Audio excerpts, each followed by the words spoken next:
Good afternoon, everybody. Good afternoon, Miss. How are you today? I'm fine, thank you. Okay, I'm very well too, thank you.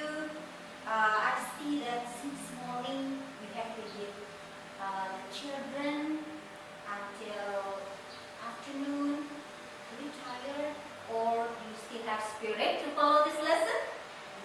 Have a spirit. Ready? Yes. Yes. Say ready. Ready. I'm happy I'm happy and I'm ready to learn. and I'm ready to learn.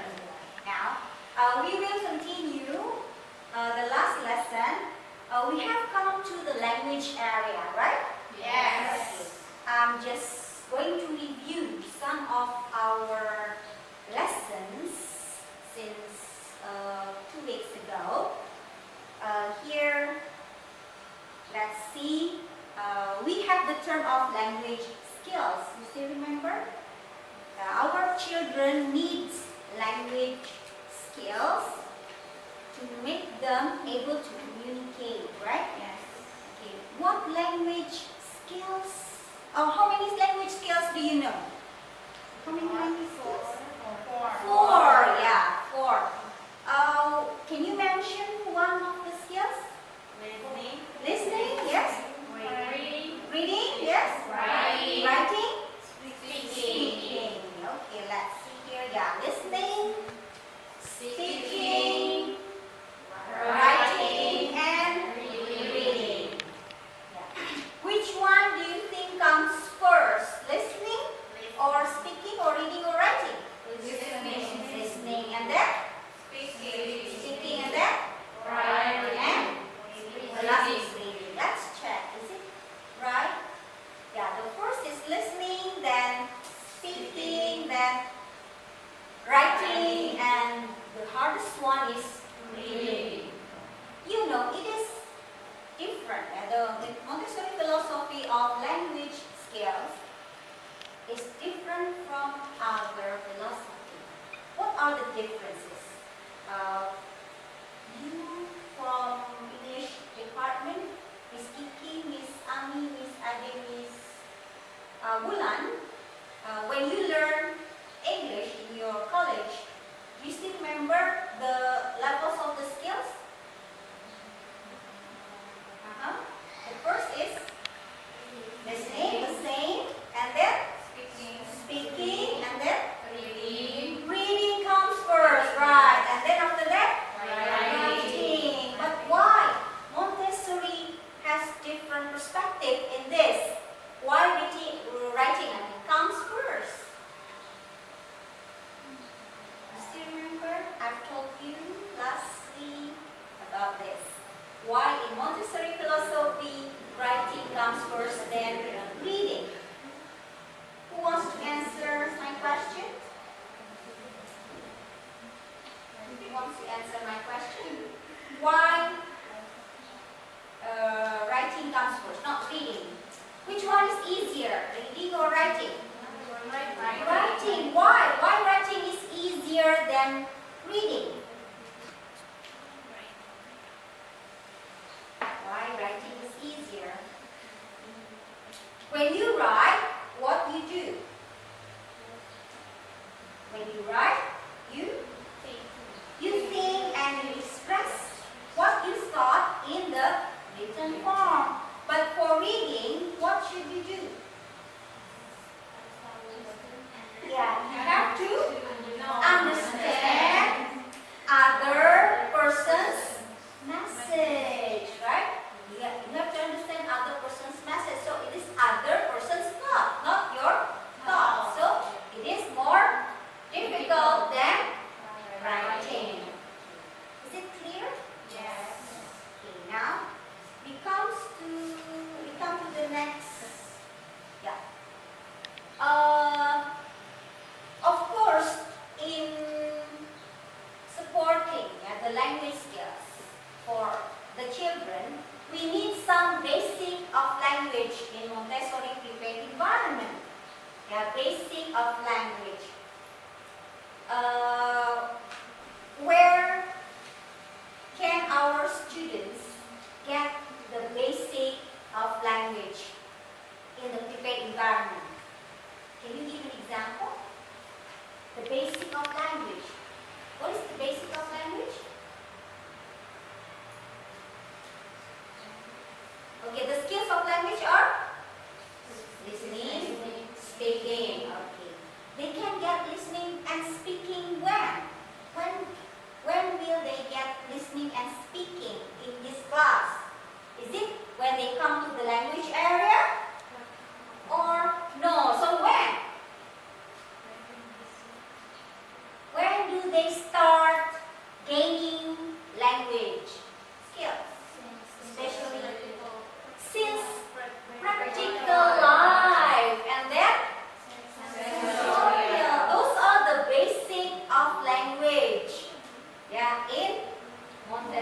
they will see the surroundings, right? The surroundings. They are the things in the classroom.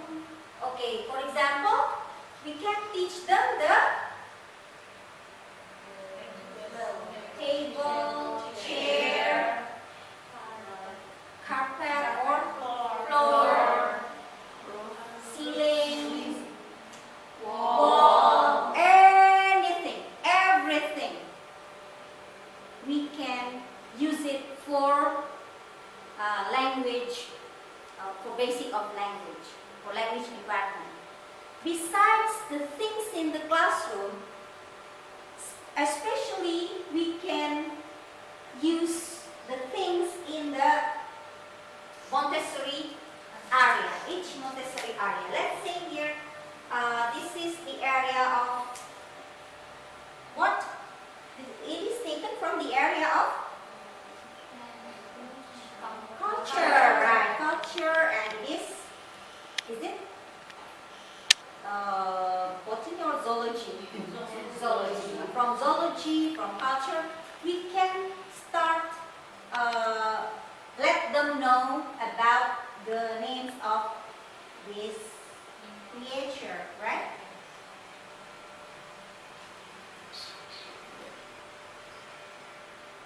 And let's see here. Yeah, for example, here in the practical life, we can teach them the names of the things that they practice. Yeah, at that time, let's say this is the rug, this is the tray, this is the jug full of water, and this is the empty jug, and this is the sponge.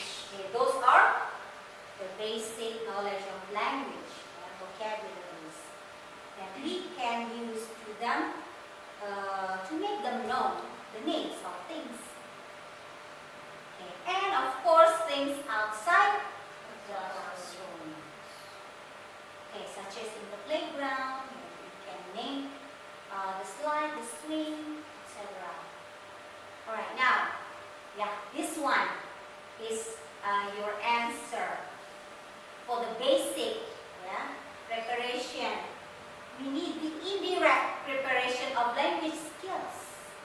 The indirect preparation, as you have answered just now, we can go through language since the practical life and sensorial. Okay. You still remember when we teach the practical life, what part of speech do we teach them? Noun and verb. Okay, noun, for example,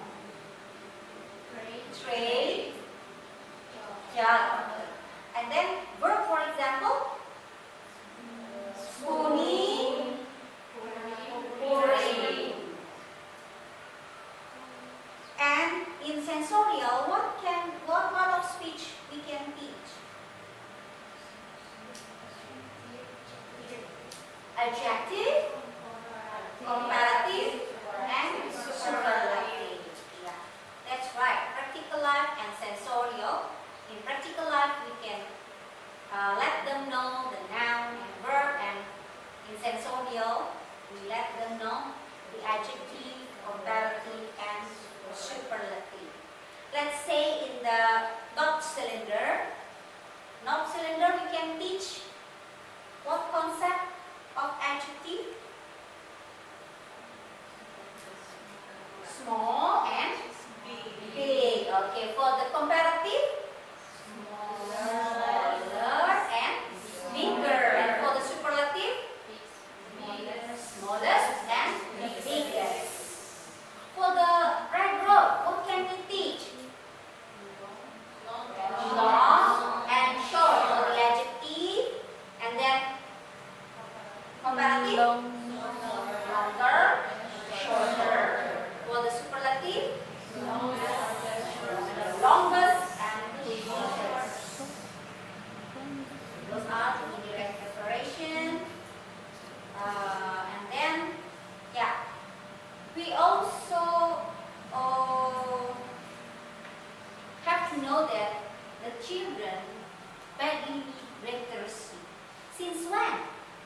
they need to aware about literacy. Since when? Since? Children, how old? 0, yes, since 0. Since he was born, he has to be stimulated by literacy environment. And especially when they come to the sensitive period of language, yeah, 2 years and 2.5 years and up, that's the sensitive periods of language. We have to prepare them for the emergent literacy. Okay, a child can get emergent literacy from home, and then from the environment, and of course from school. Okay, now by making the literacy environment or facilitating the literacy environment, it will influence children, right? Influence children to aware about print objects, right? Print objects. And then when they are influenced, of course they will acquire the language. So this is, here we don't talk about teaching anymore, but we talk about learning. So we push on learning. We stress on learning, not on teaching. Because some people say that children shouldn't be taught writing, reading, and right? Writing, reading, and counting. It is forbidden for the children before 7 years or 6 years age. But for this methodology, they are acquiring. They acquire language from the environment. So they learn by themselves. We don't teach them, we just facilitate them to influence them to acquire language. And after they are influenced and they acquire, of course, they have the skills. And then they have the knowledge. They have the knowledge of things. Noun, verb, adjective, and other vocabularies.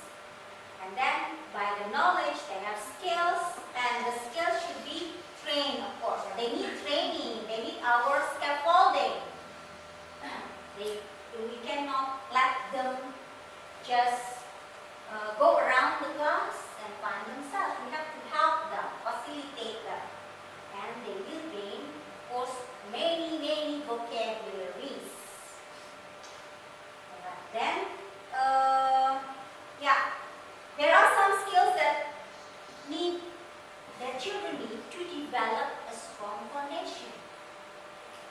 Can you still remember there are 6 things that the children should have,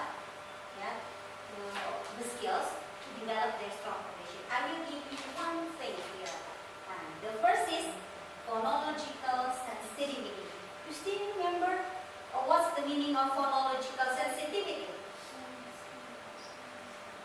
Phonological. It means that we have to introduce the letter